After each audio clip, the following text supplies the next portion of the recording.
Hey, good morning, guys. So I'm here in Bali, Indonesia. Look at this view.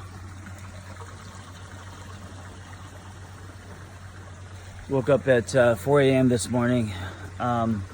So there's a saying that you don't see the world as it is, you see the world as you are.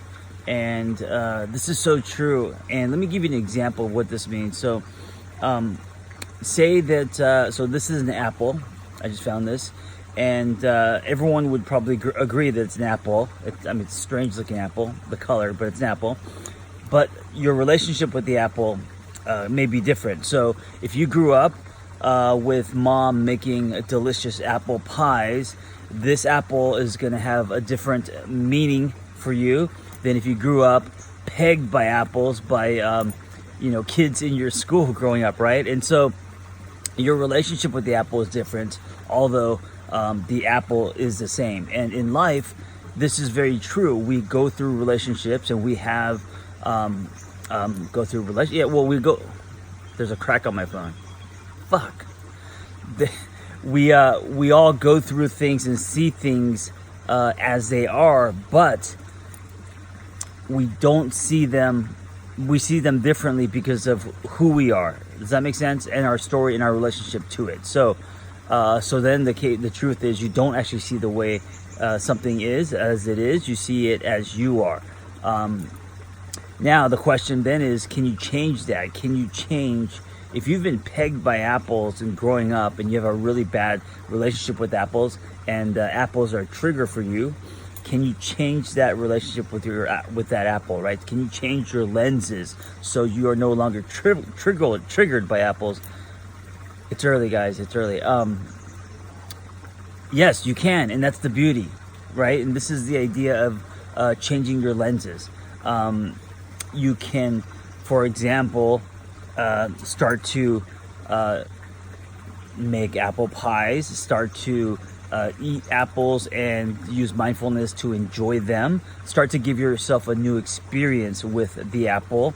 And this is where the discomfort comes in, right? Now, I understand I'm talking about apples, but it's the same with toxic relationships, right? It's the same with any event in your life that has made you attach meaning to it, especially in a negative way. If you've struggled with trauma and at work from peers, or maybe high school was crazy and it wired you a certain way, or made you believe things about yourself, right? So the way that you see the world and things will be determined by the relationship you have with those, the relationship you've had with those in the past.